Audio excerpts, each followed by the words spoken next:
সূরাতুল বাকারার 208 নম্বর আয়াত আল্লাহ তাআলা বলেন, ইয়া আইয়ুহাল্লাযীনা আমানু, ওহে তোমরা যারা ঈমান এনেছো, ঈমানদারেরা শোনো, উদখুলু ফিস সিলমি কাফা, ঈমান আনলে চলবে না, তোমরা ইসলামে পরিপূর্ণ প্রবেশ করো। ঈমান আনো, ইসলামে প্রবেশ করো। প্রবেশ আংশিক নয়, পরিপূর্ণ করো। আল্লাহ তাআলা শব্দগুলো, মেসেজগুলো প্রত্যেকটাই ভিন্ন ভিন্ন রহস্যাবৃত, সিগনিফিক্যান্ট পূর্ণ। এক নাম্বার ঈমানদার বলে ডাকলেন, এর মানে বেঈমান যারা, তাদেরকে আল্লাহ এখানে ডাকেন নাই। যারা ঈমানদার তাদেরকে যিনি ডাকলেন তিনি আসমানের মালিক, আরশের মালিক। ঈমান যার আছে তার ডাকে তাকে সাড়া দিতেই হবে, ঠিক না? ওস্তাদ ডাকলো, ছাত্র শুনেও সাড়া দেয় না। মা ডাকলো, বাবা ডাকলো, করে যায় এই ছেলে আমার। ছেলে শুনলো কিন্তু কর্ণপাত করেনি, সাড়া দেয়নি। এমন ছাত্র, এমন ছেলেকে আমরা কি বলবো? বাদব না বেয়াদব? বেমানি ব্যতীত বা মানি সাথে। যার আকল নাই তাকে বলে বেয়াকল, যার আদব নাই তাকে বলে বেয়াদব। মা ডাকলো, বাবা ডাকলো, শিক্ষক ডাকলো, ছাত্র সন্তান সাড়া দেয়নি, বেয়াদব। আকাশের মালিক যদি ডাকে, সাড়া না দিলে কি খবর? আল্লাহ তাআলা আপনাকে মুমিন বলে ডাকলেন, এটা আপনার সৌভাগ্য। ডাকাকে ইংরেজিতে বলে কল।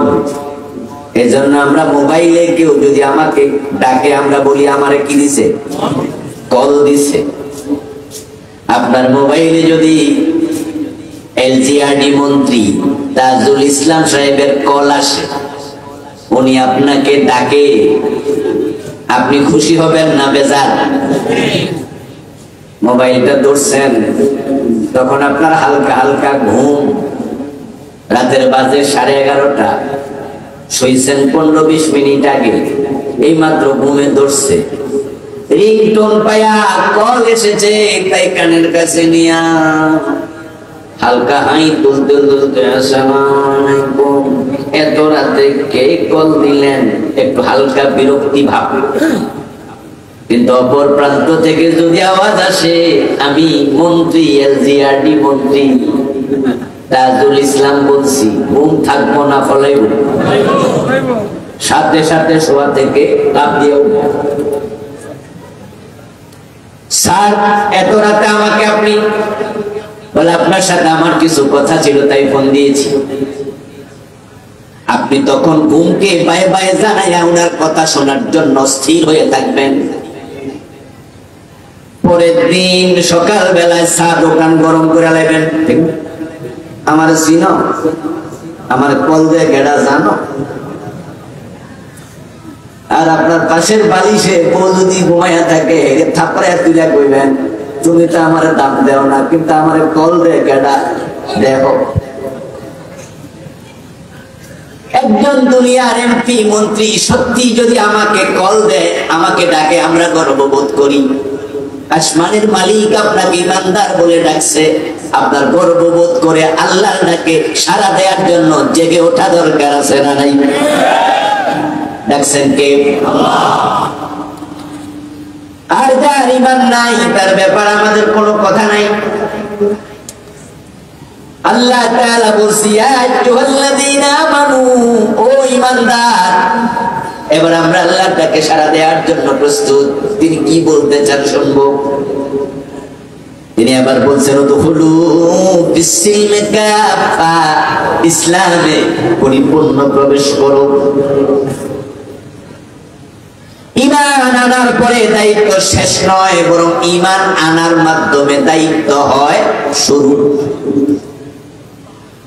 ঈমান হলো ইসলামে প্রবেশের বড় দরজা, গেট। যে ব্যক্তি মুসলমান হতে চায় তাকে কালেমা পড়ে 1 নম্বরে ঈমানদার হওয়া আবশ্যক। কোন হিন্দু আপনাদের এই মনোহরগঞ্জ এলাকায় বাড়ি, আজকের মাহফিলে এসে সভাপতি সাহেবকে অথবা দায়িত্বশীল কাউকে কানে কানে বলল আমি মুসলমান হতে চাই, ইসলাম গ্রহণ করতে চাই, হুজুরের অনুরোধ করেন। তারা আমাকে বলল ওই ভাইকে আমি ইষ্টি যাই না, সূরা ফাতিহা মুখস্থ করামু না কালেমা পড়ামু। ইসলামে প্রবেশ করার জন্য কালেমা হলো গেট, এটা হলো মূল প্রবেশদ্বার। তাই যারা মুসলমান হওয়া লাগে তারা কালেমা পড়া লাগে। এখন বেটার আমি কালেমা পড়াই দিলাম, কালেমা পড়ে আবার জিজ্ঞাসা করলাম কাল থেকে নামাজ পড়া লাগবে, পড়বেন তো? বেটা কয় না। আপনারা সবাই চমকে উঠবেন, বলবেন এটা মনে 2 নাম্বার কালেমাওয়ালা, এই বেটা মনে আসল মুসলমান হতে আসে নাই, তামাশা করতে আসছে। এই ভাই আপনি নামাজ পড়বেন না, কি কোন এসব? রমাদানে রোজা রাখা লাগবে, কয় না। হারাম খাওয়া যাবে না, সুদ ঘুষ যদি এগুলা খান ত্যাগ দেন, সে কয় না। এইভাবে আমি ইসলামের ব্যাপারে কিছু আইডিয়া দিলাম, একটাও মানতে রাজি না। তার কালেমা আসল না ভেজাল? আপনারা এখানে বইয়া করবেন বাটপারি করতেছে। এবার বলুন তো আপনারা যারা নিজেকে কালেমাওয়ালা পরিচয় দেন, আজকে নামাজ পড়ে নাই 5 ওয়াক্ত, এমন মুসলমানের সন্তান এলাকায় আছে না নাই? গত রমজানে রোজাও রাখে নাই, এমন আছে না নাই? সুদ খায় ঘুষ খায়, এমন আছে না নাই? এই বেটার কালেমায় যদি ভেজাল হয়, তোমার কালেমার খবর কি?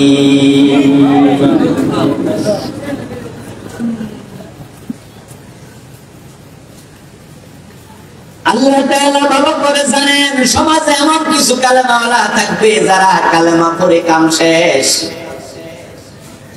অথচ যারা শুধু কালেমা পড়বে ইসলামের বাকি বিধান মানবে না, তারা কালেমা নিয়ে মরার সম্ভাবনাও নাই। কথাটা আমার নয়, পরের অংশ দেখেন আয়াতে ওয়ালা তাত্তাবিউ খুতুওয়াতিশ শাইতান ইন্নাহু লাকুম আদুউম মুবিন। ও ঈমানদার, ইসলামে প্রবেশ করো পরিপূর্ণ। অতটুকু বলার পর আল্লাহ তাআলা বলছেন শয়তানের পদাঙ্ক অনুসরণ করো না। ইসলামে পরিপূর্ণ প্রবেশের সাথে শয়তানের পদাঙ্ক অনুসরণ করো না। এটা সম্পর্কটা কি? সম্পর্ক না থাকলে নিশ্চয়ই আল্লাহ এই কথা বলতেন না। সম্পর্কটা হলো তুমি ঈমান আনছো, ইসলামে পরিপূর্ণ প্রবেশ করলা না, তাহলে শয়তান তোমাকে ঈমানওয়ালা অবস্থায় মরতে দেবে না। এই জন্য তুমি ইসলামে ঢোকো। আর ইসলামে যখন তুমি ঢুকবা, আংশিক ঢুকিও না, আংশিক ঢুকলেও বিপদ। শয়তান যে অংশ পাবে ওই অংশ ধরে টান মারবে। তুমি ইসলামে 100% ঢুকো না, 100% ঢুকো নাই, 50% ঢুকলা, বাকি 50 শয়তানের কাছে রয়ে গেল।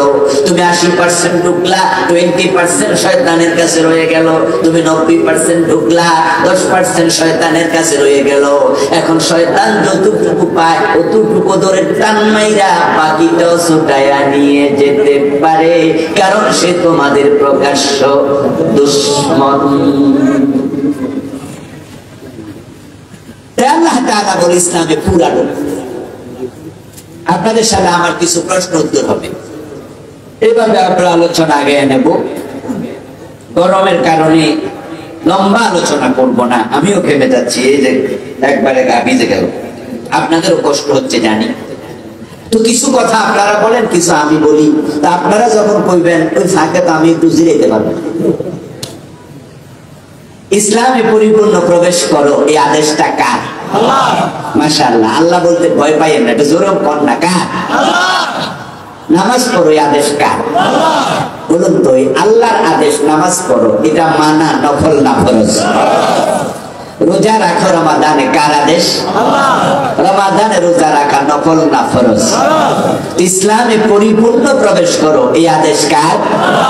ইসলামে পরিপূর্ণ প্রবেশ করা নফল না ফরজ? তো নামাজ পড়ো আলহামদুলিল্লাহ। এখানে নামাজ 5 ওয়াক্ত পড়ে এমন লোকের সংখ্যাই বেশি। আল্লাহ বলেছে নামাজ পড়ো,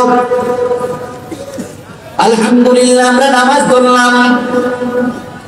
আল্লাহ বলেছে কুতিবা আলাইকুমুস সিয়াম, রোজা ফরজ, আমরা রোজাও ধরলাম। আল্লাহ বলেছে ইসলামে পরিপূর্ণ প্রবেশ করো, কিন্তু সব নামাজি সব রোজাওয়ালা ইসলামে পরিপূর্ণ ঢোকে না। নামাজ পড়ে সুদে টাকা লাগায় এমন নামাজি আছে না? নামাজ পড়ে ঘোষ না দিলে সিগনেচার করে না এমন অফিসার আছে না? দুর্নীতির কারণে গত 2-3 দিন আগে এক ইউনিভার্সিটির ভিসি কে চাকরি থেকে অব্যাহতি দিয়েছে, বড় অফিসারকে দিয়েছে। এই 2-3 দিন আগে পত্রিকায় দেখলাম যারা অব্যাহতি দিচ্ছে ওনার দাড়ি নাভি পর্যন্ত লম্বা, মাথার মাঝে একখান সুন্নতি টুপিও আছে। ইসলাম না মানলে ভদ্রলোক মাথায় টুপি দিত না, মুখে দাড়ি রাখত না, কিন্তু সেই লোকটাই আবার দুর্নীতির দায়ে বরখাস্ত হলো। এতে বোঝা যায় ইসলাম সে মানে, কিন্তু পূর্ণাঙ্গ মানতে সে লোকটাও রাজি হয় নাই। বাবা মরে গেছে 10 বছর আগে, মা মরছে 7 বছর আগে, কিন্তু আপন বোনের জমি এখনো দেয় নাই এমন নামাজি ভাই কি বাংলাদেশে নাই? আজকের মাহফিলে 2-1 আছে। আপনি ইসলাম না মানলে কি আজকের মাহফিলে আসতেন? আপনারে কি মাহফিল কমিটি জোর করে আনছে? আপনি নিজে আসছেন, এতে বুঝে আপনি ইসলাম মানেন। না মানলে গরমের মাঝে আসতেন না। কিন্তু সে আপনি বোনের জমিটা কেন দিলেন না? ভাই যা পাবে বোন তার অর্ধেক পাবে। লোক কি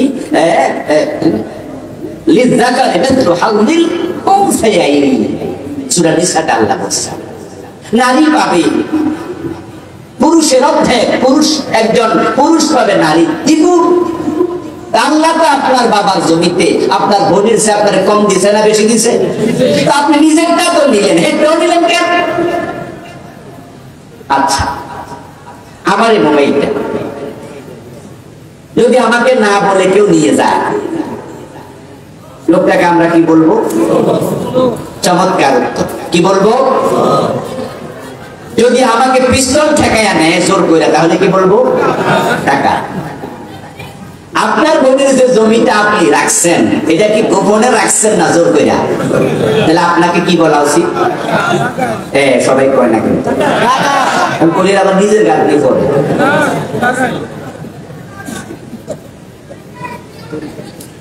আমার প্রিয় ভাই, এবার বুঝুন, আমার মোবাইল আপনি নেবেন, এখানে মোবাইল পড়ে আছে আলহামদুলিল্লাহ আলহামদুলিল্লাহ, লাখ টাকার বান্ডিল রাস্তায় পড়ে থাকলে এখান থেকে 1 টাকা নেবে না এমন লোক। পিস্তল ঠেকায় আমার মোবাইল নেবে, টাকা নেবে, এটা তো প্রশ্নই আসে না।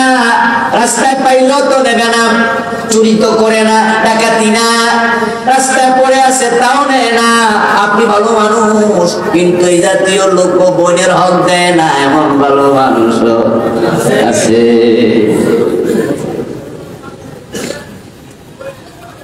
ও দোস্ত, আমার মোবাইলটা আপনি পিস্তল ঠেকায় নেন, আপনি ডাকাত। আমার চিনেন না, জানেন না, রাস্তার পথিক, কিন্তু আপনার নিজের বোনেরটা যে জোর করে রাখলেন, সে তো আপনার রক্তের বোন, 1 মায়ের পেটের জন্য পেট থেকে আসছে।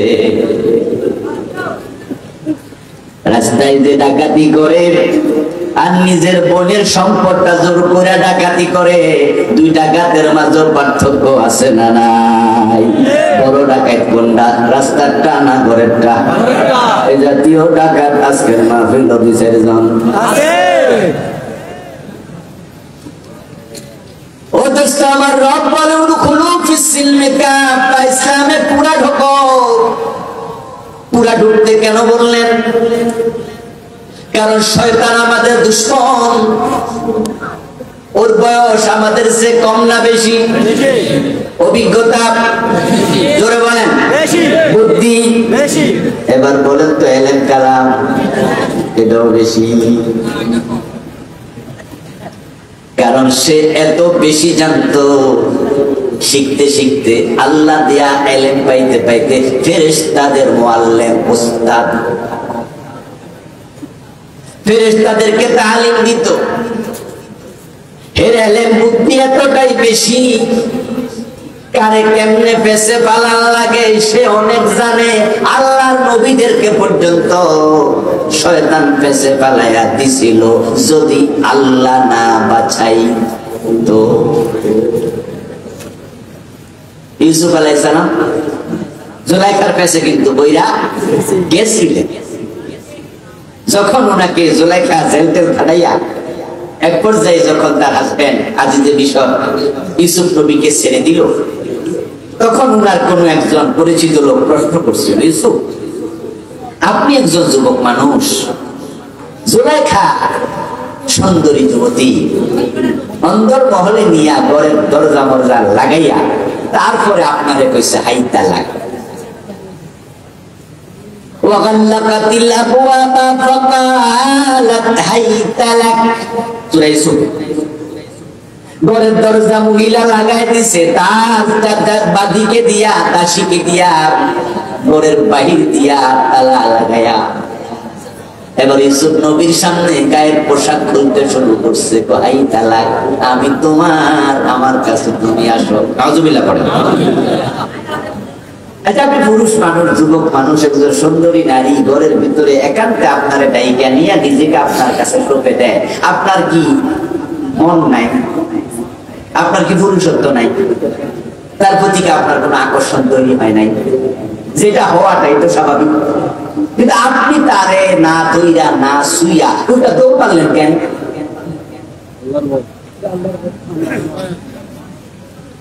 ইউসুফ আলাইহিস সালামকে প্রশ্ন করা হলো, আপনার নফস কি আপনাকে তাড়িত করেনি?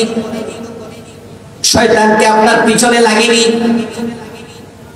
ইউসুফ নবী কি জবাব দিলেন? ওই জবাবটা আল্লাহ তাআলা 13 নম্বর পারার প্রথম আয়াতে কোরআনের আয়াত বানায় আমাদেরকে শোনালেন। ইউসুফ নবী জবাব দেন, ওয়া উবাররিউ নাফসি ইন্নান নাফসা লাআম্মারাতুম বিসসুই ইল্লা মা রাহিমা রাব্বি। সুবহানাল্লাহ। আমি এই কথা বলি না আমার নফসও আমাকে তাড়িত করেনি, বরং নফস আম্মারা, নফস মানুষকে খারাপ কাজে উত্তেজিত করে, আদেশ দেয়। নফস আমাকে সেদিকে দাবিত করতে চাইছিল, তবে ইল্লা মা রাহিমা রাব্বি, আমারে বাঁচাইছে কে? আল্লাহ বাঁচাইছে। আল্লাহ কেমনে বাঁচাইছে সে বিষয় আজকে বললাম না, এটা আমার আলোচ্য বিষয় নয়। তাফসীর পড়লে পেয়ে যাবেন যে আল্লাহ কেমনে তখন বাঁচাইবে। আমার বন্ধু ইউসুফ নবীকে পর্যন্ত নফস তাড়িত করেছে। শয়তান আক্রমণ করত মানুষকে, এটা তার স্বভাব, সে করে, সে বেঁচে আছে, বয়স বেশি, এলেম বেশি, বুদ্ধি বেশি, এবং শয়তান আমাদেরকে দেখে কিন্তু আমরা তাকে দেখার ক্ষমতা নাই। শুধু দেখেই না, ইন্না শাইতানা ইয়াজরি মিনান নাসি মাজরাদ দাম, মানুষের দেহের রক্তের কণার সাথে সাথে শয়তান চলাফেরা করতে পারে। রক্ত যেমন দেহে চলে, শয়তান এভাবে চলে। এই ক্ষমতা শয়তানকে কে দিয়েছে? আল্লাহ রাব্বুল বলছেন, শয়তানু জাসিমুন আলা কলবি বানি আদম। এই যে আপনি আমি বসে আছি, ঘুমায় আছি, শুয়ে আছি, শয়তান মানুষের কলবের চারপাশে গাপটি মেরে বসে থাকি। কেমনে তার ইমানটা চুরি করে নিয়ে যাবে, কেমনে তাকে ধোঁকা দিতে পারে। সারা রাত যদি কোনো কারণে আপনার ঘুম নাও আসে, দেখবেন যখন ফজরের আযানটা কানে আসলো, আস্তে করে ঘুমে ধরে যায়। এর ঘটনা কি আপনাদের করছেন কোনোদিন? নরমালি ঘুম ঘুমাইয়া না, কিন্তু আযান হওয়ার পরে বালা ঘুম যায়। ওই যে শয়তান আপনার দেহের রক্তের সাথে চলে, দেহের কোন জায়গায় মালিশ করলে ঘুম আসে এটা ভালো করে জানে। প্রিয় নবীজি বলছেন, মানুষ যখন ঘুমায় তখন শয়তান তার নাকের নাসারানদের ভিতরে এখানে ঢুইকা তারপরে সে তার ভুল স্বপ্ন দেখায়, কুমন্ত্রণা দেয়। আপনি ঘুমায় আছেন, সে কিন্তু ঘুমায় না, 24 ঘন্টা আপনার সাথে ডিউটি করতেছে। কেমনে আপনার ঈমান কেড়ে নেবে, আমল নষ্ট করবে। তাই তো প্রিয় নবী বলছেন, ঘুম থেকে ওঠার পরে নাকে যখন পানি দিবা, নাকটা ভালো করে ছেড়ে নিও পানি দিয়া, তাহলে শয়তান যে বসেছিল তার প্রভাবটা কেটে যাবে। এখন এই শয়তান আপনার সাথে আছে, আপনি ইসলামে কিছু ঢুকলেন, কিছু ঢোকেন নাই, যতটুকু ঢোকেন নাই ততটুকু আল্লাহর কাছে নাই, অতটুকু আছে শয়তানের কাছে। এখন যতটুকু ধরে টান মারবে আপনারে পুষলাবে, চলাই আর দরকার মুসিবত। ঢাকা যাওয়ার জন্য নাথের পেটুয়া বাজার যাইয়া নোয়াখালীর একটা গাড়িতে উঠলেন, ঢাকা যাবেন। ওঠার পরে আপনি এক হাত বাইরে দিয়া জানলা দিয়া এমনি দিয়া বসে রয়েছেন, দেখবেন লুকিং গ্লাসে তাকাইয়া ড্রাইভার সাহেব হেল্পারকে বলবো, হেল্পার সুপারভাইজার যাত্রীর হাত ভিতরে ঢুকাইতে কও। শুনেন এরকম? গাড়িতে ওঠার পরে আপনি জানালা দিয়া মাথাটা বাইর করে রাখছেন, দেখবেন ড্রাইভার কেমনে লুকিং গ্লাস দিয়ে তাকাইয়া ধমক দিয়ে বলে, এই যাত্রী মাথা ভিতরে ঢুকাও। কারণটা কি? কারণ হলো আপনি জানেন না, আপনি বোঝেন না, হয়তো নতুন উঠছেন গাড়িতে, অথবা আপনি একটু বেখবর, অথবা আপনার কম বুঝ। কিন্তু ড্রাইভারের খবর আছে, বুঝ আছে, এলেম আছে, সে জানে যদি হাত বাইরে থাকে তাহলে ঢাকা যাওয়া লাগবে না, হাসপাতালে যাওয়া লাগতে পারে। আর মাথা যদি বাইরে থাকে শুধু হাসপাতাল না, কবরস্থানেও যাওয়া লাগতে পারে। তাই ড্রাইভার ধমক দিয়ে বুঝায়, নিরাপদে ঢাকা যেতে চাও, হাত মাথা গাড়ির ভিতরে পুরাই ঢুকাও। মানুষ অর্ধেকটা ঈমান লইয়া, অর্ধেকটা ইসলাম লইয়া জান্নাত পর্যন্ত যাইতে পারবে না, এটা আল্লাহ বোঝে। কারণ শয়তান তো পিছনে আছে। এই জন্য আল্লাহ তাআলা কয়, উদখুলু বিসসিলমে কাফা, ইসলামে অর্ধেক ঢুকো না, তুমি ইসলামে পরিপূর্ণ প্রবেশ। আচ্ছা আমার ভাইরা, যখন আমাদের দেশে মশা বেড়ে যায়, তখন মশা থেকে বাঁচার জন্য আমরা মশারিও তো মাঝে মাঝে টানাই নাকি? আপনাদের এলাকায় তো আপনারা মশারি টশারি কখনো কখনো টানান, গরমকালে তো এগুলো লাগে। আচ্ছা মশারির ভিতরে যখন আপনি ঢোকেন তখন কি পুরা ঢোকেন না অর্ধেক ঢোকেন? কেন অর্ধেক ঢুকলে অসুবিধা? আচ্ছা কেউ যদি অর্ধেকটা ঢুকা মশারির ভিতরে বাকি অর্ধেক বাইরে রাইকা ঘুমায়, এটা দেখলে আপনি কি করবেন? এই ভাই কথা বল না কেন গো, কি করবেন? তা আপনারা যারা অর্ধেকটা ইসলাম করেছে আপনারা কি থাকবেন? আমি কিন্তু কই না, আপনি নিজের আমার বন্ধু, আপনি মশারির ভিতরে ঢুকেছেন, আপনার পা যদি বাহিরে দিয়া আপনি ঘুমায়া থাকেন, এলাকার মশা যেগুলো আছে ওই মশাগুলো ভাই আপনার পায়ের মাঝে চুমু দেবে আর গান গাইয়া দোস্তদেরকে ডাকবে, আর উনি মশারিও টানাইছে, আমরা লাইগা কিছু বাইরেও রাখছে, এবং এলাকার মশারা আপনারে যখন কামড়াবে তখন তারা বলবে লোকটা বড়ই ভালো, বাকিটা যেখানে থাক আমাদের জন্য ততটুকু হইলেই যথেষ্ট। জান্নাতে যাওয়ার জন্য ইসলামে ঢুকলেন, হিন্দু ঢুকুনি, বৌদ্ধ ঢুকিনি, ইহুদি খ্রিস্টান ঢুকিনি, আপনি ঢুকেছেন। কিন্তু ঢুকার পর আপনি শয়তানের জন্য কিছু আবার রাখা দিছেন, ইবলিস শয়তান কতটুকু হইলেই চলে। আমার বন্ধুদের জন্য আল্লাহ তাআলা বলেন, ইসলামে পুরা ঢোকো, আপনি ততক্ষণ পর্যন্ত মুমিনই হতে পারবেন না যতক্ষণ পর্যন্ত পুরা ইসলাম মানার মানসিকতা অন্তরে লালন করবেন না। এজন্য মুমিন হওয়ার কিছু শর্ত আছে, ইসলাম তো মানবেনি, এটা আমার আজকের মূল ওয়াজ। কিন্তু মুমিন হওয়ার জন্যই তো শর্ত যে পুরা ইসলাম মানবেন, এই চিন্তা মাথায় লালন। যদি কোনো ব্যক্তি অন্তরে চিন্তা রাখে ইসলাম কিছু মানবো আর কিছু মানবো না, আল্লাহর কসম সে মুমিনই হতে পারে নাই। চিন্তা ছিল পুরা মানবেন, কিন্তু পুরা মানতে পারেননি, আপনি কাফের নন, আপনি মুমিন কিন্তু ফাসিক। আর চিন্তা ছিল পুরা মানবো না, কোটিবার কালেমা পড়লো, আপনি মুমিনই। আমি জানি না কথাটা বুঝাইতে পারছি কিনা, আবার একটু বলতেছি। একদিনের ওয়াজে সব বুঝাই চলে যাবো এটা তো সম্ভব না, কিন্তু কিছু কনসেপশন তো দিতে পারবো। আপনি ইসলাম পুরা মানবেন এই চিন্তা আপনার আছে, কিন্তু পারেন নাই। ইসলাম সবটা মেনে চলতে আমরা পারি না। মসজিদে নামাজ পড়তে রওনা দিচ্ছেন, ওযু কইরা গেছেন, কিন্তু মসজিদে যাওয়ার পথে রাস্তা ধরেন 20-50 হাত যাইয়া মসজিদ, রাস্তার পাশ দিয়া কোন এক শব্দরে মেয়ে লিপস্টিক দিয়া চুলমুল সাইরা ঢ্যাং ঢ্যাং কইরা ওড়না মোড়না ফালাইয়া হাঁটতেছে, হঠাৎ আপনার চোখ পড়ে গেল।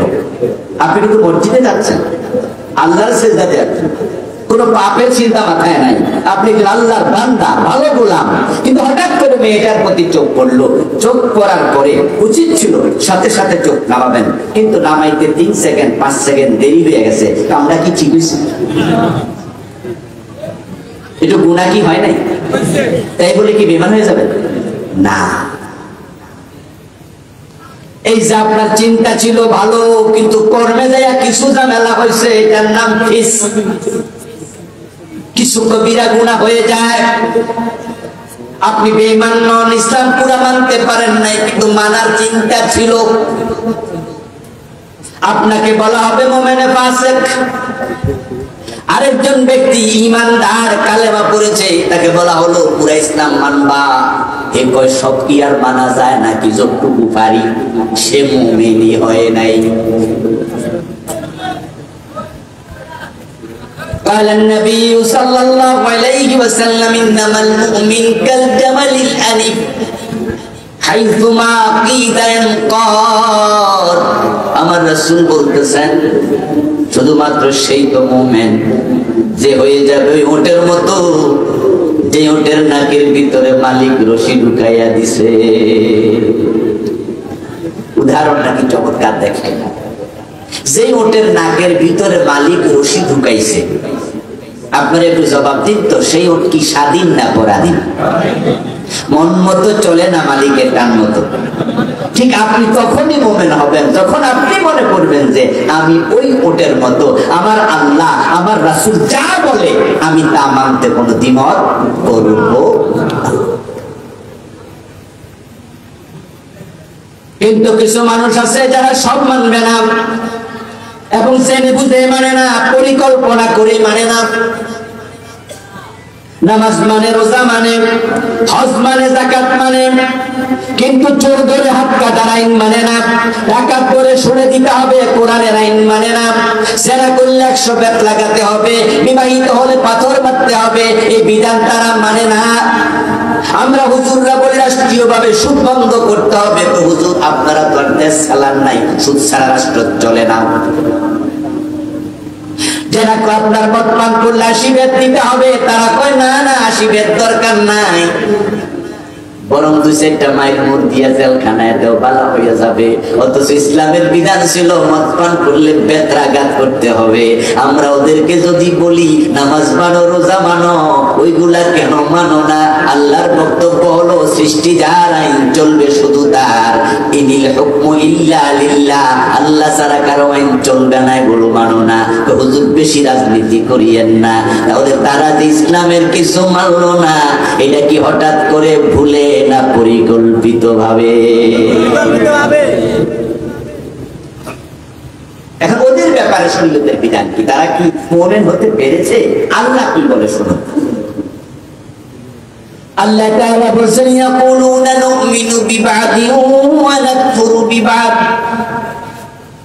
ইউরিদুনা ইয়াত্তাখিযু বাইনা যালিকা সাবিলা উলাইকা হুমুল কাফিরুনা হাক্কান। তারা বলবে কিছু মানি, এই মিয়া কিছু মানেন, পুরা মানেন, সব কি আর পারি? ইয়াকুলুনা নুমিনু বিবাদ।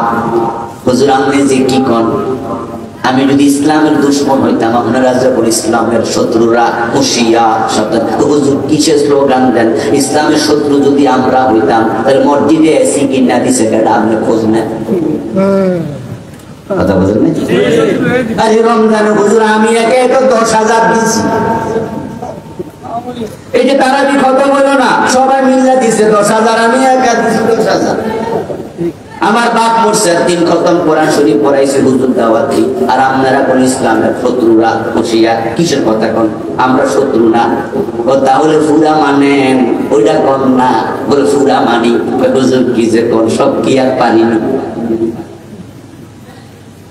আল্লাহ বলছে ইয়াকুলুনা নুমিনু বিবাদ, তারা বলবে কিছু মানি, ওয়া নাকফুরু বিবাদিন, আর কিছু মানি না। ইউরিদুনা ইয়াত্তাখিযু বাইনা যালিকা সাবিলা, ওই তারা মাঝামাঝি রাস্তা খোঁজে। অথচ রাস্তা হলো মাত্র 2টা, একটা হলো মোটেও মানি না, তারা হলো কাফের, আর একটা হলো ফুরা মানি, তারা হলো মুমিন। মাঝামাঝি কোনো রাস্তা নেই। তারা পুরা মানি এটাও কয় না, মোটেও মানি না এটাও কয় না, মাঝখানে রাস্তা খোঁজে। উলাইকা হুমুল কাফিরুনা হাক্কা। আল্লাহ ফতুয়া দেয় এই অধিকার যেগুলো আছে এগুলো আসলে কাফের রয়ে গেছে। মুমিন হওয়ার জন্য শর্ত হলো সর্বান্তঃকরণে আল্লাহ রাসূল যা বলেছে সবটা মানি, মানার ব্যাপারে কোনো দ্বিমত করা যাবে না। এবার আপনি মুমিন, এবার ইসলাম মানা শুরু করুন। মানতে যাও দুখুলু ফিস সিলমি কাফা, আপনি ইসলাম পুরা মানেন। ইসলাম পুরা মানবেন কখন? যখন আপনি ইসলাম বুঝবেন। এখন ইসলাম কি? আর এই দেশের লাখ লাখ মুমিন মুসলমানের সন্তান তো ইসলামই বোঝে না, পুরা মানবে কি? ইসলাম একটা ধর্মের নাম মনে করছে, অথচ ইসলাম নিছক কোনো ধর্ম নয়। ইসলাম হলো কমপ্লিট কোড অফ লাইফ, পরিপূর্ণ জীবন ব্যবস্থা। ইসলাম হলো লাইফ প্রেসক্রিপশনের নাম। আপনি ভাবছেন হিন্দু একটা ধর্ম, বৌদ্ধ একটা ধর্ম, ইহুদি একটা ধর্ম, খ্রিস্ট একটা ধর্ম, ইসলামও একটা ধর্ম। আপনি ভুল ভাবলেন। এই ভুলের কারণেই তো নামাজি লোক সুদ খায়, এই ভুলের কারণে তো নামাজি গোশ খায়, এই ভুলের কারণে নামাজি দাড়িওয়ালা ওজনে কম দেয়, মালে বেজাল দেয়। ইসলাম সে বোঝে নাই, সে মনে করছে নামাজ কালাম তো করি, তো আমি তো মুসলমান। তুমি ইসলামই বুঝো নাই। ইসলাম শব্দের শাব্দিক অর্থ হলো আত্মসমর্পণ করা। আত্ম মানে নিজ, সমর্পণ মানে সঁপে দেয়া। আত্মসমর্পণ মানে হলো নিজেকে সঁপে দেয়া। এর মানে হচ্ছে আল্লাহর কাছে তোমাকে সারেন্ডার করতে হবে, সঁপে দিতে হবে। তোমার নিজের বলতে কিছু দাবি করতে। কোরআন মাজিদে আল্লাহ বলেন, যারা পারেন আমার সাথে একটু পড়ুন, কুল ইন্না সালাতি ওয়া নুসুকি ওয়া মাহইয়ায়া ওয়া মামাতি লিল্লাহি রাব্বিল আলামিন। হে প্রিয় নবী, আপনি বলুন, আমার নামাজ, আমার স্যাক্রিফাইস, আমার জীবন, আমার মরণ সবটার মালিক কে? আমার কিচ্ছু নাই। জীবন মরণ সব আল্লাহ। নিজেকে তুমি সঁপে যদি দাও, তুমি হবে মুসলিম। মুসলিম শব্দের অর্থ হলো আত্মসমর্পণকারী। তো নিজেকে সঁপে দিলে তোমার আর কি আছে? কিছু নাই। সবটার মালিক যদি আল্লাহ হয়, আল্লাহর কথার বাহিরে চলার কি অধিকার আছে? যদি চলেন তাওবা করেন, চললে সহি বলেন, আল্লাহকে বলে দেন আস্তাগফিরুল্লাহ, আল্লাহ আমারে ক্ষমা করে দাও। আস্তাগফিরুল্লাহ মানে কি? আমি তোমার কাছে ক্ষমা চাই। কথা তো ছিল তোমার কথার বাইরে চলবো না, কিন্তু আমি তো একটু চলে ফেলছি, এজন্য আল্লাহ আমি ক্ষমা চাই। আল্লাহ তখন বলবে, হ্যাঁ আমার বান্দা আত্মসমর্পণকারী আছে, তাই সে ক্ষমা চাচ্ছে। আর যে অন্যায় করছে, ক্ষমা চায় না, তাওবা করে না, আল্লাহ তখন বলে, তুমি আর আত্মসমর্পণকারী নাই, তুমি বিদ্রোহী। ইসলামকে যারা নিছক ধর্ম মনে করে তারাই ত্রুটিপূর্ণ ইসলাম মানে, আংশিক ইসলাম মানে। আর যারা ইসলামকে লাইফ প্রেসক্রিপশন মনে করে তারা ত্রুটি মুক্ত ইসলাম মানে, পরিপূর্ণ মানে। অন্য ধর্মের মতো ধর্ম ইসলাম নয়। একটা প্রশ্ন করবো, দেখি পাস করেন না ফেল করেন। ইসলাম সর্বশ্রেষ্ঠ ধর্ম না একমাত্র ধর্ম?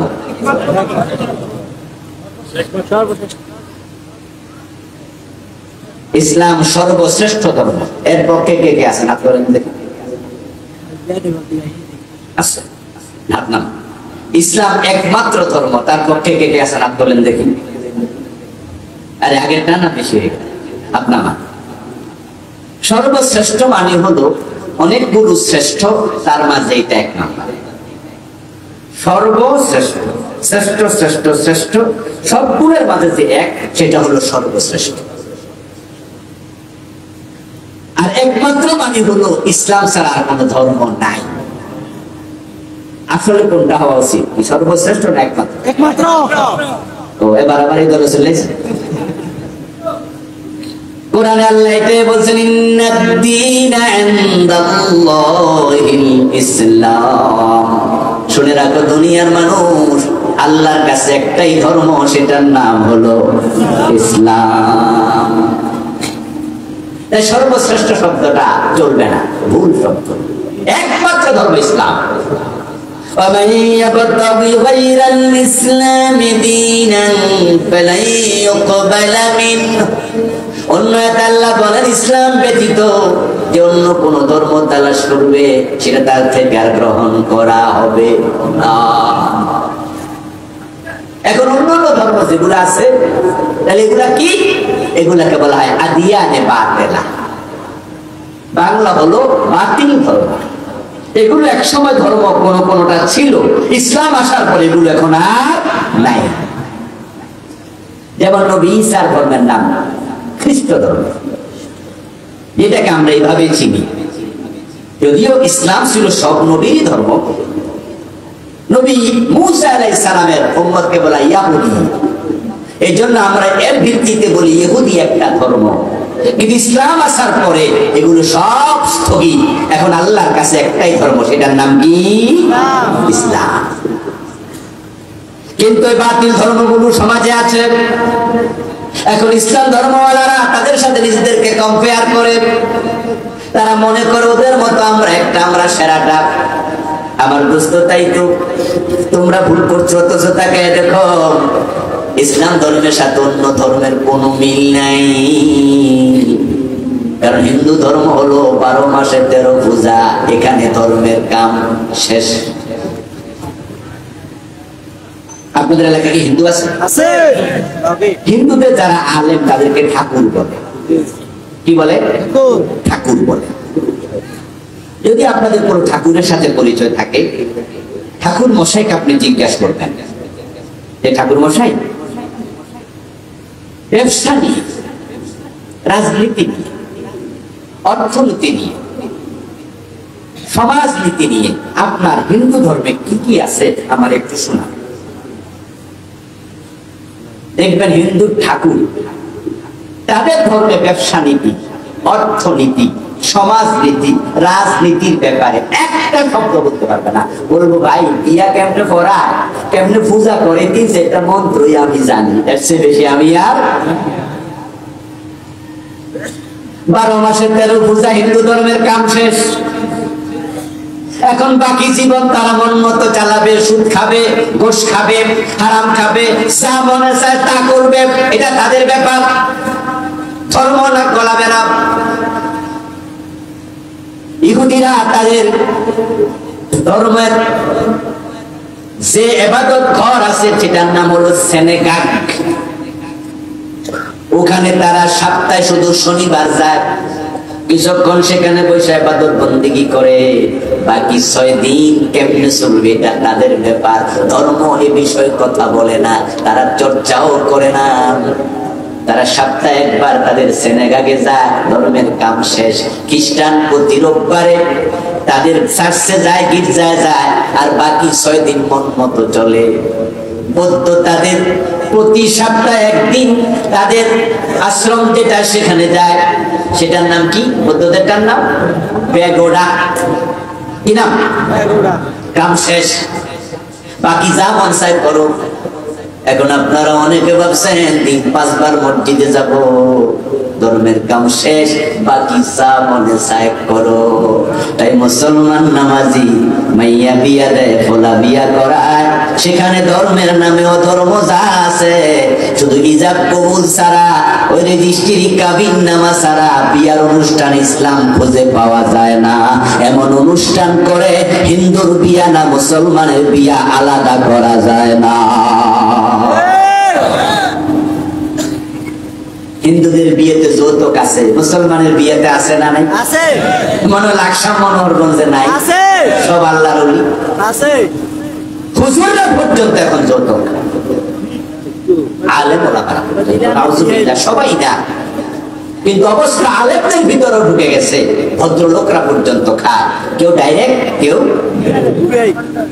এই সাহেব। না না, আমাদের মাঝে এগুলা নাই, আমরা বিয়ের সময় কিছু চাই না, আর আমাদের বংশেও এগুলা নাই। তবে আপনার জামাইরা আপনি যদি একটা প্রাইভেট কার দেন, এটা আপনার জামাই চলবে, এটা তো আমার কিছু না। নতুন ঘর দিছি, ঘর যদি সেখানে ফার্নিচার না দেন, খালি খালি থাকবো, এটা আপনার মাইয়া থাকবো।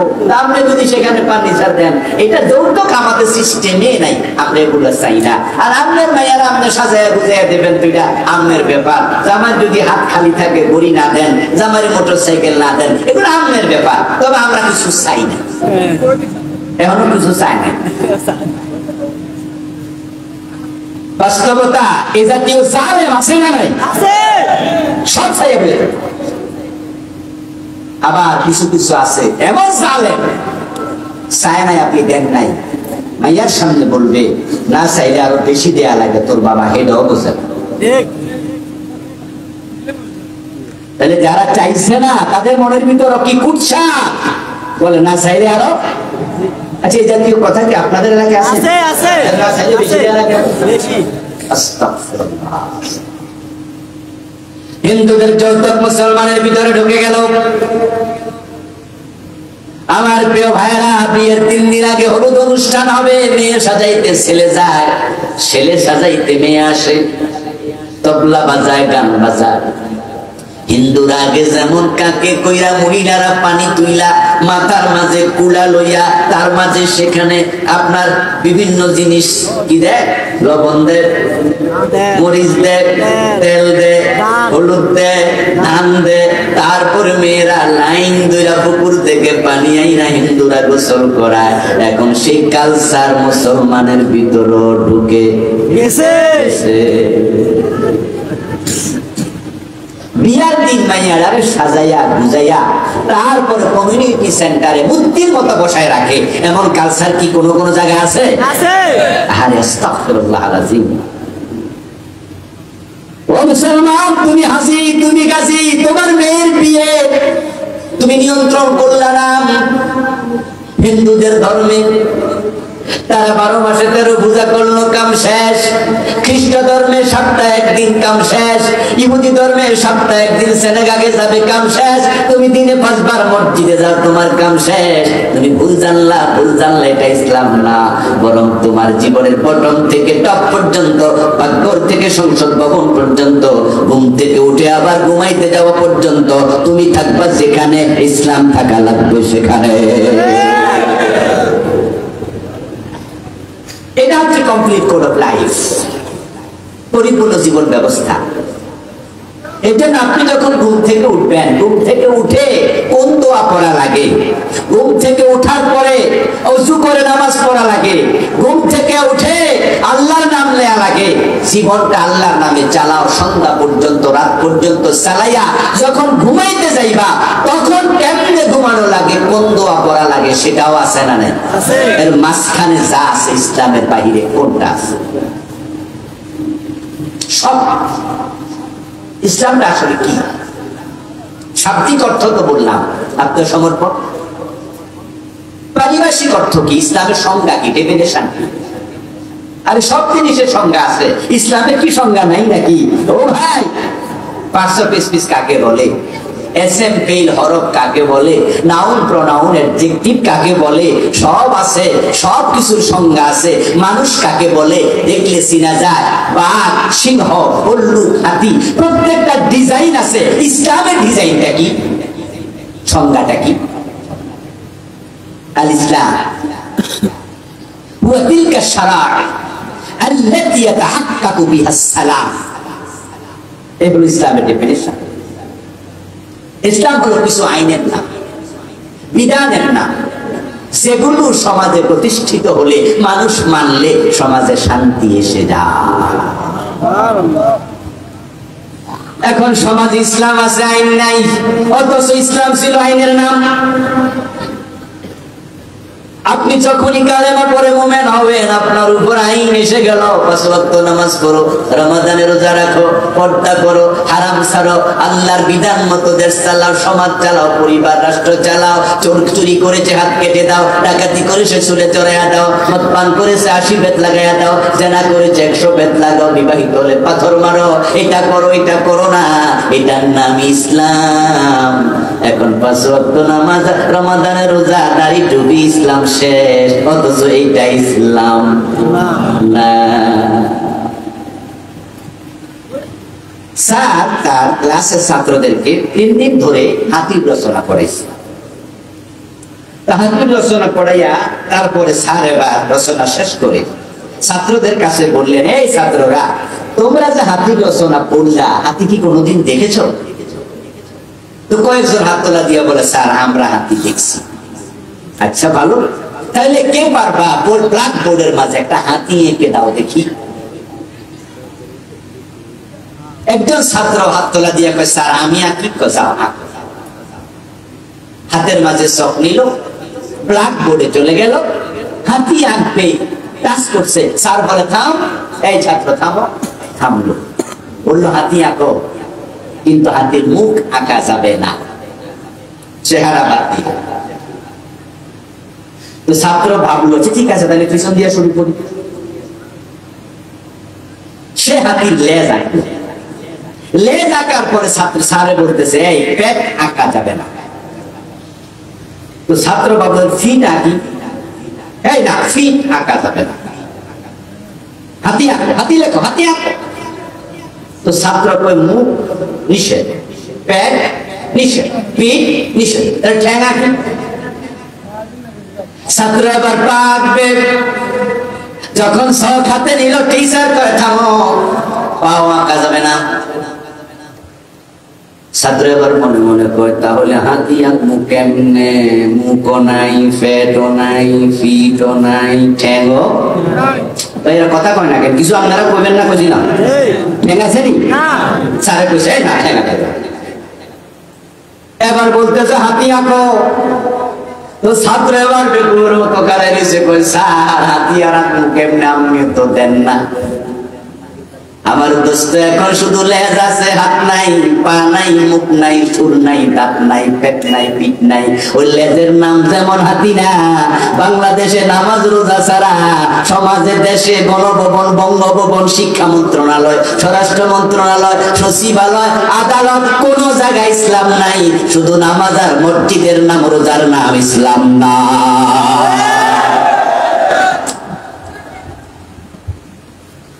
এখন আমরা ওটুকু ইসলাম পাইছি, আর ওটুকু ইসলাম পাই অনেকে খুশি। তো আল্লাহ আমার না দিয়া দেখা, অথচ রবের দায়িত্ব, রবের আহ্বান হলো ইসলামে পুরো রকম।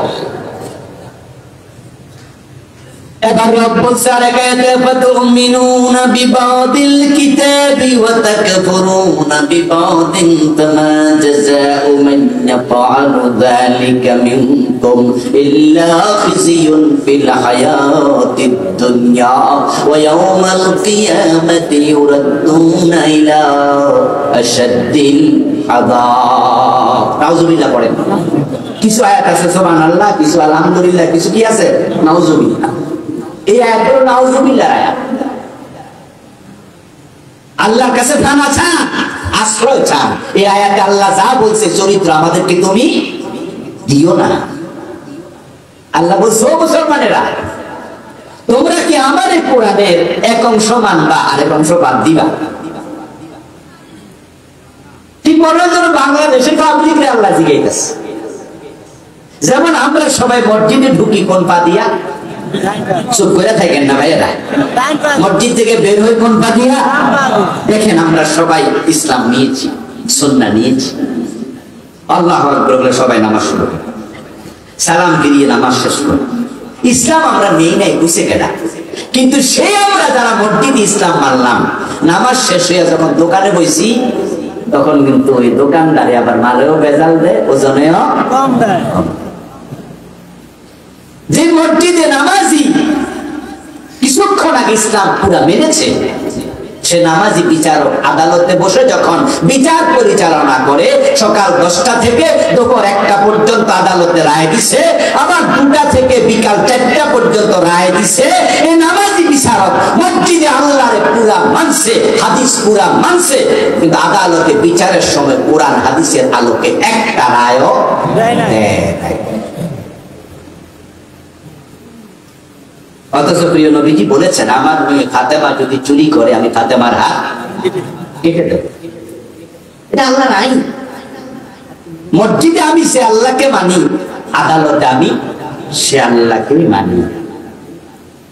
হযরত ওমরের ছেলে আবু শাহমা মদ পান করেছিল।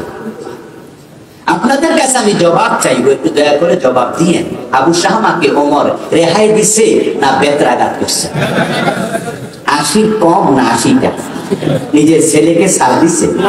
ওমর আল্লাহর আইন অর্ধ দুনিয়া চালাতেন, আদালত চালাতেন, ছেলেরে ছাড় দেন নাই। আর আমরা কিছু নিলাম কিছু বাদ। আল্লাহ প্রশ্ন করছে, আফাতুমিনুনা বিবাদিল কিতাব ওয়া তাকফুরুনা বিবাদ, কিছু মানবা কিছু মানবা না। ফামা জাযাউ মান ইয়াফআলু যালিকা মিনকুম, এই চরিত্র তোমাদের যার হবে, ইল্লা খিজিয়ুন ফিল হায়াতিদ দুনিয়া, দুনিয়ায় সম্মানিত করব না, লাঞ্ছিত করব, অপমানিত করব, আর কিয়ামতের দিন ধাক্কা দিয়া আশাদ্দাল আযাব, কঠিন আযাবের দিকে ফেলে দেব। আল্লাহর এই আয়াত পৃথিবীতে এখন মোটামুটি অর্ধেকটা বাস্তবায়ন হয়ে গেছে, আর অর্ধেকটা অপেক্ষায় আছে। রেজাল্ট হলো দুটা, একটা হলো দুনিয়াতে লাঞ্ছিত করব, আরেকটা হলো আখেরাতে জাহান্নামে দেব। তো দুনিয়াতে লাঞ্ছিত হওয়া মোটামুটি মুসলমানের কপালে জুটে গেছে। তামাম দুনিয়াতে মাইর খাওয়া জাতি একটা, সে জাতির নাম হলো মুসলমান। Bosnia, Chechnya, Somalia, Kashmir, Algeria, ফিলিস্তিন, ইয়ামান, সিরিয়া, মায়ানমার, গুজরাট, সব জায়গা তাকাইয়া দেখো, মুসলমান যেখানে মাইর খায় লাঞ্ছিত জাতি, শুধু মাইর খায়, সব জায়গা শুধু পিঠা খায়। অথচ এক সময় মুসলমানরা অর্ধ দুনিয়া চালাইছে। এই ভারতীয় উপমহাদেশ আমরা প্রায় 1000 বছর মুসলমানরাই শাসন করেছি। স্পেন প্রায় 700 বছর মুসলমানরা শাসন করেছে। আজকের ইতালি তৎকালীন রোম সাম্রাজ্য হযরত ওমরের সময় বিজয়ী হয়েছে। পৃথিবীর অর্ধেকটা মুসলমানরা চালাইছে। অর্ধ পৃথিবী করেছে শাসন। ধুলার তথ্যে বসে খেজুর পাতার প্রাসাদ তোমার বারে বারে গেছে খুশে। যারা অর্ধ দুনিয়া চালাইছে তারা এখন পায়ের তলার মাটি জড়ে, কোথাও নেই, সৌদি আরব নেই। আর এই যে দুবাই মন্দির উদ্বোধন করলো, এমনি করে নাই, চরিত্র হারাইছে, সাহস হারাইছে। এখন ভারতের সাথে ইন্ডিয়া দুবাইয়ের ব্যবসা এত বেশি জড়িত, ইসরায়েলের সাথে দুবাই সরাসরি ব্যবসা করছে, এমন ভাবে আষ্টে পৃষ্ঠে বাধা। এখন ইন্ডিয়া ইসরায়েল যা বলে দুবাই তার বাইরে যাওয়ার মতো সাহস আর মধ্যপ্রাচ্যের নাই, আরো বিশ্বে নাই। এই রমাদানের সম্ভবত 17 রমাদান আমি দুবাই গিয়েছিলাম, এই তো গত মাসে 3 দিন এখানে বেড়াইছি, তারপর ওখান থেকে উমরা করতে গেলাম। আবু জাবিতে সবচেয়ে বড় মসজিদ টোটাল আরব আমিরাতের শেখ জায়েদ মসজিদ, তো দেখতে গেলাম, ছিলাম শারজাতেই। ওখান থেকে আমার কাছে মনে হলো 100 কিলোমিটারের মতো দূরে, কম বেশি। ওখানে গেলাম, আর মসজিদে ঢোকার যে সরল পথ আমাদেরকে পুলিশ না দিয়া দেখাই দিল যে ওখান দিয়ে আন্ডারগ্রাউন্ড দিয়া ঢোকো। আমরা আন্ডারগ্রাউন্ড দিয়ে ঢুকলাম। তো যে পথ দিয়ে ঢুকলাম, নিচ দিয়া সিঁড়ি কিনি দিয়া সুন্দর করে আবার উপরের দিকে উঠছে। দেখলাম যে সিঁড়ির দুই পাশে নরেন্দ্র মোদীর ছবিটা নিয়ে রাখছে। যে মন্দিরটা দুবাই উদ্বোধন আপনার করছে আবুধাবি, দুবাইতে না কোথায় জানি, ওদেশে আরব আমিরাতের, সম্ভবত আবুধাবির কোন অঞ্চলে, ওই মন্দিরের ছবিটা নিয়ে রাখছে। অসংখ্য মহিলা হিন্দু, হাতের মাঝে শাখা, কপালের মাঝে ওই যে ওদের সিঁদুর, ওই সিঁড়ির দুই পাশে ওদের ছবিটা নিয়ে রাখছে। অথচ আমরা কি মন্দির দেখতে নরেন্দ্র মোদী দেখতে গেছিলাম না মসজিদ দেখতে গেছিলাম? আচ্ছা, মসজিদের প্রবেশ পথে এগুলো লাগাইতে হবে কেন? এটা ওখানে লাগাইতে হবে কেন? সৌদি আরবে একজন সাংবাদিক জামাল খাশোগি, ওনাকে হত্যা করা হলো তুরস্কে। আজ থেকে 4-5 বছর আগের ঘটনা। যারা শিক্ষিত মানুষ, সচেতন, তাদের মনে আছে, বলেন নাই তো? অনেকের মনে আছে না? মনে আছে। জামাল খাশোগিকে হত্যা করা হলো সৌদি দূতাবাসের ভিতরে। উনি সৌদি নাগরিক ছিলেন, কিন্তু সৌদি আরবের বর্তমান যে রাজা আছে তাদের বিরোধী সমালোচক। উনি সাংবাদিক। তো সৌদি আরবের বিভিন্ন বিষয়ের অসঙ্গতি উনি তুলে ধরেন। এই কারণে তাকে সৌদি আরবে আসতে দেয় না, আসলে মেরা লেব, উনি আসে না, উনি তুরস্কে নিজেই থাকে। কোন এক কারণে তিনি সৌদি দূতাবাসে গিয়েছিলেন। দূতাবাসটা তুরস্কে, আঙ্কারা। আর দূতাবাসের ভিতরে খাশোগিকে হত্যা করা হলো, লাশ কেটে টুকরো টুকরো করা হলো, তারপরে কিসে পড়ে ওই লাশটা দূতাবাস থেকে বের করে। জামাল খাশোগি হত্যাকাণ্ড নিয়ে তামাম দুনিয়াতে হইচই পড়ে গেল। আমেরিকা তুরস্ককে বলল, তোমার দেশে ঘটনা ঘটছে, তোমাকে জবাব দিতে হবে। তুরস্ক বলল, আমার দেশে ঘটেছে, কিন্তু যে জায়গায় করছে ওটা হলো সৌদি দূতাবাস, এর ভিতরে করছে। তাহলে দোষ তো আমার না, দোষ তো সৌদি আরবের দূতাবাসের, ওদেরকে। তখন বর্তমানে সালমানের ছেলে প্রিন্স, ক্রাউন প্রিন্স মোহাম্মদ বিন সালমান, তাকে আমেরিকা চাপ দিল, বলল কারা মারছে বের করো। তখন সে বলেছে, আমরা মারিয়ে নেই, কিসের মারছে, কই লাশ নাই। কিন্তু সিসিটিভির ক্যামেরার ফুটেজ পাওয়া গেল যে আমার খাশোগি ঢুকতেছে, ঢুকার ফুটেজ আছে, বের হওয়ার ফুটেজ আর নাই। আমেরিকা বলল, তাহলে ঢুকছে যেহেতু নিশ্চয় বের না হলে তোমরা মারছো। ঢুকার ফুটেজ আছে। আমেরিকার সাথে হট্টগোল লাগিয়ে এক পর্যায়ে গিয়ে আমেরিকার এর আগে প্রেসিডেন্ট ছিল, পাগলাটা কি নাম ছিল? Donald Trump. হাফ মেন্টাল ছিল, জানেন তো আপনার? আমেরিকার সমসাময়িক সময়ে এরকম আধা পাগল কোন প্রেসিডেন্ট আর হয়নি, যার কারণে সে কিন্তু একবারই ক্ষমতায় ছিল। অথচ বিল ক্লিন্টন ছিল 2 মেয়াদ, বারাক ওবামা ছিল 2 মেয়াদ, বুশ ছিল, জানা না নাকি? লাকসামের ভাইরা, শিক্ষিত লোকরা জানার কথা, বুশ 2 মেয়াদ, বিল ক্লিন্টন 2 মেয়াদ, বারাক ওবামা 2 মেয়াদ। কিন্তু এ পাগলা এসে 1 মেয়াদ। 1 মেয়াদ শেষ হওয়ার আগে ইমপিচমেন্টের মুখোমুখি হতে লাগছিল, হাফ মেয়াদটা। তাই হোক, এটা সত্যি আমরা ভাবছি পৃথিবীর একা শান্ত করে তুলছিল ডোনাল্ড ট্রাম্প। ডোনাল্ড ট্রাম্প তখন খাশোগি হত্যার প্রসঙ্গ এনে সৌদি আরবের প্রেসিডেন্টকে লক্ষ্য করে বলছে, আমাদের সাথে গাদ্দারি করবা, 1 সপ্তাহ বেশি ক্ষমতায় রাখবো না। পত্রিকার হেডলাইন পৃথিবীর প্রায় সব দেশে, বাংলাদেশের সব পত্রিকা হেডলাইন। আমার বন্ধুর সাথে সাথে সৌদি আরবের সরকার আমেরিকার সাথে গোপনে চুক্তিতে চলে গেল, স্যার মাইন্ড করেন না, যা হয়েছে হয়েছে, যারা মারছে বিচার করবো, কি করা লাগবে এখন কন। কারণ যখনই বলছে 1 সপ্তাহ বেশি ক্ষমতায় রাখবো না, তখনই পেটের ভিতরে সাপ মারছে। এই কথাই প্রমাণ করে সৌদি আরবের সরকার ক্ষমতায়, ওদেরকেও ক্ষমতায় রাখছে কে?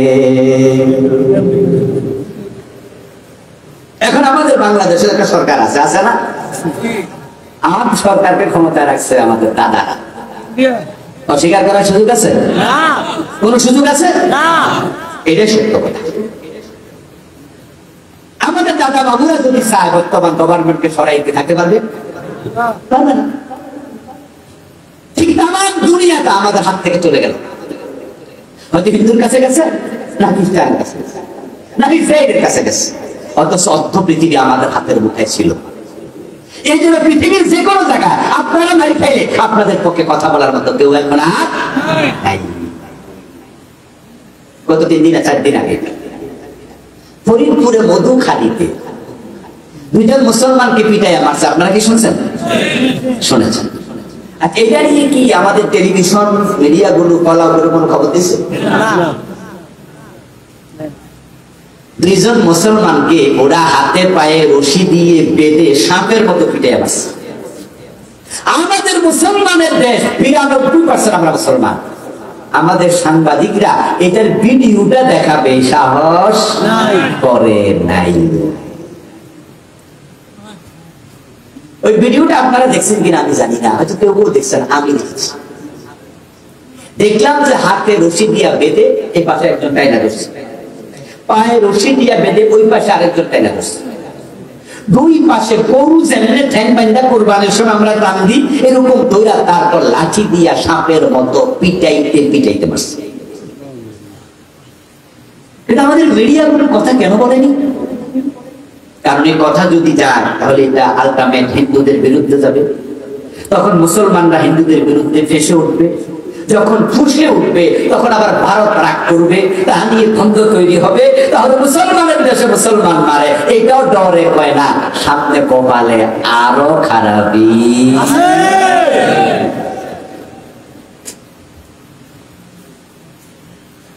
মায়ানমারের মুসলমানদের পিটাইছে, হেরা পলাইয়া বাংলাদেশে আইছে।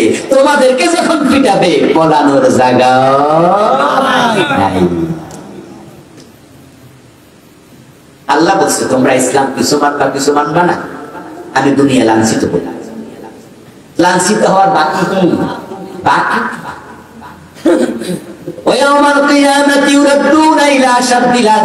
তখন মরে যাইবা, তখন জাহান্নামে ফেলে দেব। এই আয়াত প্রমাণ করে অধিকে ইসলাম লইয়া জান্নাত পাওয়া যায় না। আমার আজকে একটু শক্ত হয়ে যেতেছে না? আচ্ছা আমার ভাইয়েরা, জান্নাতে যাওয়ার শখ আছে? পুরানো আল্লাহ করছে, আল্লাহ মাগরিবের ফরজ কয় রাকাত? 3 রাকাত। যারা জানেন বলেন না, কয় রাকাত? 3 রাকাত। 2 রাকাত করে সালাম ফিরে বাড়ি যান, সওয়াব তো অর্ধেক হবে, ঠিক না? না, আর বেশি না, না, বা ইয়েস, অর্ধেকটা নামাজ পড়ে। ওযুর ফরজ কয়টা? প্রচন্ড শীত, মুখ ধুলেন, হাত ধুলেন, মাথা মাসে করলেন, পা ধন নাই, শীতের কারণে নামাজ শুরু। এই ওযু দিয়া নামাজ হয়েছে তো? না। তো 3টা না মানছেন, কিছু তো হয়েছে না, না? বা বা আল্লাহর কাছে অধিকা জিনিস চলে না। আরে আমার কাছে তো চলে না, আপনার কাছে তো চলে না। পকেটে মানি ব্যাগে টাকা আছে না? আছে। মাঝখানে ছিঁড়ে দোকানদার কাছে নিয়ে দেন, চলবে তো? না। অধিক টাকা দোকানদার নেবেন, আপনার কিছু ছোট বাচ্চা নেবে না। আপনি ছিঁড়া আপনার ফোলারে দিয়ে আবার নে, এই তো ছিঁড়াটা নেবেন, আপনি ফোন নাই নেবেন। আর আল্লাহর অধিকা ইসলাম দিয়ে জান্নাত পাবেন, এক তো সোজা। ধোকায় পড়ে আছে, ধোকায় পড়ে আছে।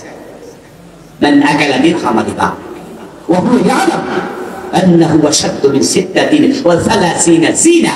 প্রিয় নবীর হাদিস, জেনে শুনে যে 1 টাকা সুদ খায় তার আমল নামায় 36 বার জেনার গুনাহ লিখে দেয়া। অথচ সুদে টাকা লাগাইয়া রাইকা বেড়া মসজিদে যাইয়া ইমামের পিছনে দাঁড়াইয়া জোরে সেজদা মাইরা গসাও মারে, কপালে যেন একটা কালা দাগ পড়ে। আর মনে মনে ভাবে আমার জান্নাত না দিয়ে আল্লাহ দেয় কারে, অথচ বেড়া সুদ খায় প্রতিদিন 100 টাকা, 200 টাকা, 500 টাকা, 10 লাখ 20 লাখ যদি লাগাইয়া রাখে তাহলে প্রতিদিন সুদ 500, 1000, 3000, 5000 হয়। 1 টাকা সুদ খেলে 36 বার জেনা, 100 টাকা সুদ খেলে 3600 বার জেনা, 1000 টাকা সুদ খেলে 36000 বার জেনা। তো কিসের জান্নাত? এই কিসের জান্নাত খোঁজেন আপনি? আমার প্রিয় ভাই, যে বেটা একদিনে 1000 টাকা সুদ খায় তার আমল নামায় একদিনে জেনা লেখা হয় 36000 বার। একদিনে ঘন্টা কয়টা? 24টা। কয় মিনিটে 1 ঘন্টা? তাহলে 24-এর 60 দিয়া পূরণ দেন, 1460 মিনিট নাকি 1440 নি? ক্যালকুলেটর আছে তো নাকি? 24 ঘন্টা পূরণ 60 মিনিট, 1440। ঠিক আছে, 24 ঘন্টা একদিন, 60 মিনিটে 1 ঘন্টা, তাহলে একদিনে মিনিট হলো 1440টা। আর 1000 টাকা সুদ খেলে জানা হয়েছে 36000 বার। 100 টাকা খাইলে 3600 বার, 100 টাকা সুদ খেলে 3600 বার জানা। দিনে মিনিটও তো 3600 নাই, আছে তো 1440। এর মানে হলো তোমার আমল নামা প্রতি 1 মিনিটে 2.5 বার 3 বার জানার গুনাহ লেখা হবে।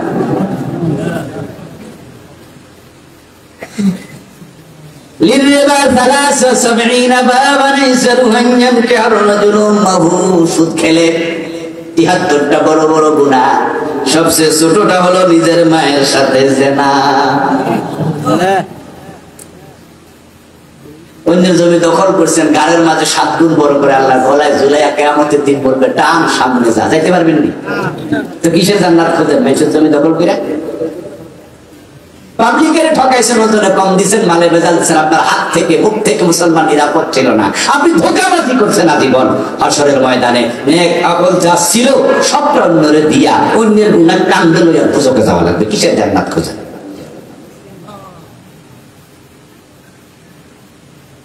আমার প্রিয় ভাই, আসুন না কানাআহ, কানাআহ, আল কানাআহ, স্বল্প তুষ্ট হন।